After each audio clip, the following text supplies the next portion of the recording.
This is Make It Plain. MIP With Masamela Matfumo. Mark Thompson. Make it plain. Get woke.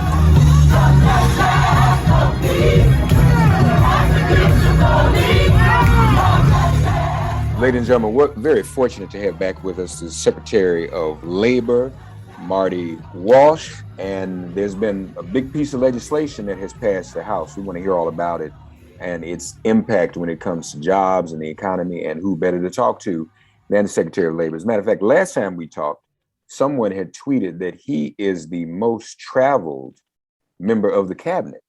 Normally that's the Secretary of State, but it's Secretary of Labor. So, Mr. Walsh, welcome back to Make It Plain. Thank you. The Secretary of State might have more miles than me, though. I think his trips are a little further than mine.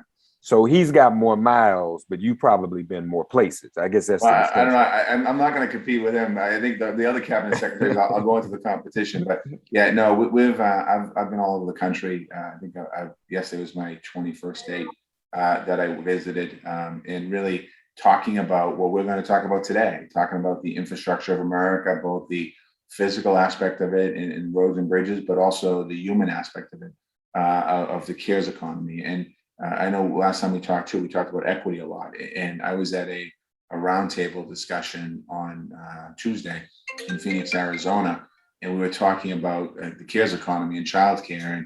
And I was there, and the woman whose house I was at, who was a childcare provider, she was from Mexico. And we talked about really this cares economy. The majority of the people that work in it are women of color and immigrants, and the lack of ability to make good wages or decent wages is a big concern of theirs. So that's why what the House did Wednesday was really important by beginning the process of advancing the bill, the CARES bill, and that's going to make investments in job training and creating opportunities for better wages for people.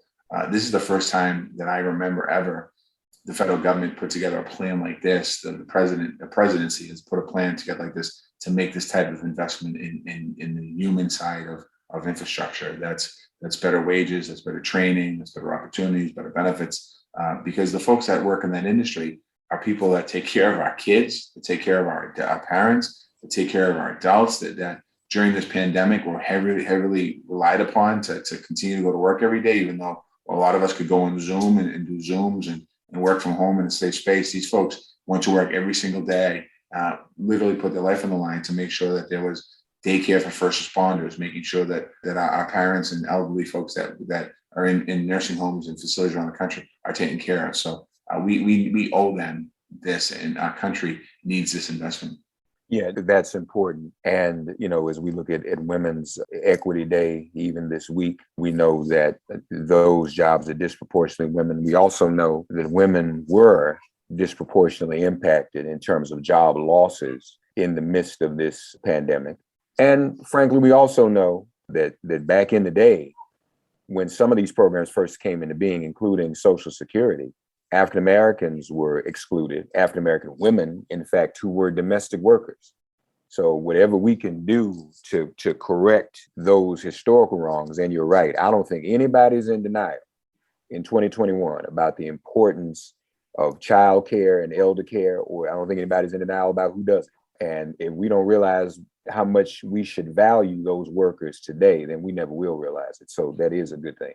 You're right. And you said something really important. One thing that historically, too, is that anytime that we've made a major investment in any period in history of America, it has not been an equitable across the board investment. Generally, there's always communities left behind. And this time, we have an opportunity, an obligation, and a responsibility to change that.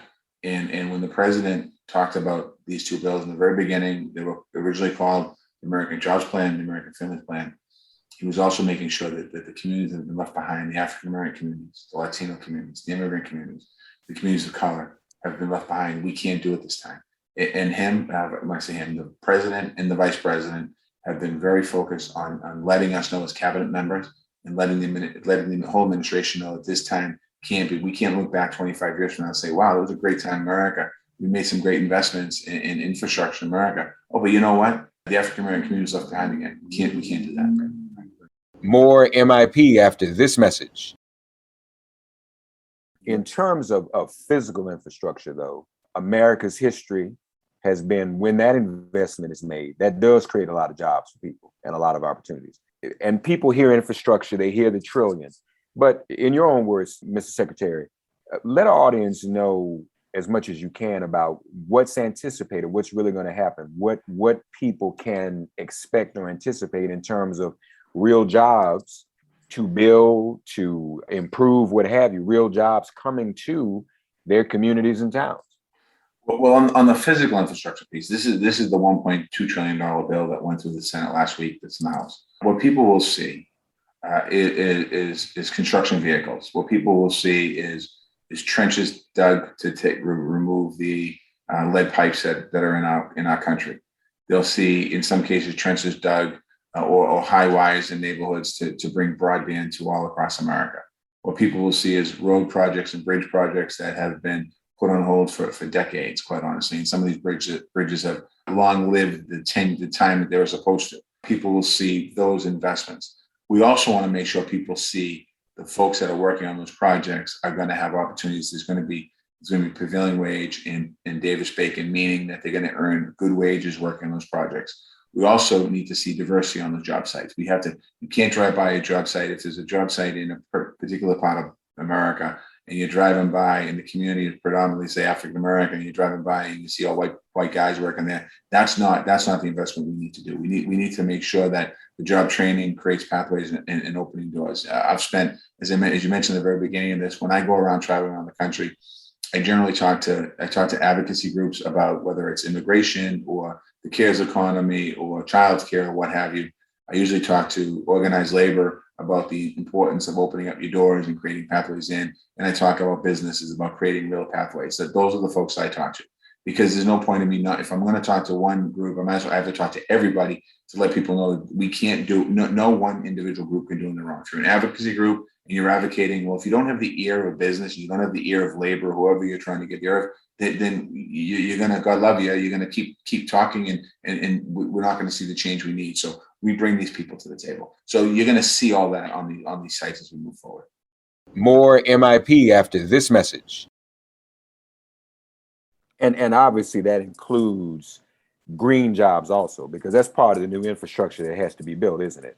I didn't talk about that, but in this infrastructure too, that there's in the physical infrastructure, you have charging stations that are going to come, electric charging stations, 500,000 around the country. That's really about green economy. You're going to see the investment in rail and the investment in public transportation. I would argue that's a green economy investment, because what you're trying to do is get people out of cars, onto trains, onto public transportation, creating pathways, and that reduces carbon emissions as well by having fewer cars on the roads. So all of these things are somehow tied to the environment as we move forward. And then in the Build Back Better agenda, there's other investments in there for the green economy as well. And President Biden's been very clear when he talks about the green economy. He talks about the ability to create jobs, and that's where job training is going to come into play there, because people might be saying, oh, well, how am I going to work in a green economy job? And quite honestly, if you have good job training programs, it'll open doors for people. As we get ready to wrap up, let me ask you this. I'm sure I know the answer, but I'll let you say it for the record. As you go around the country and engage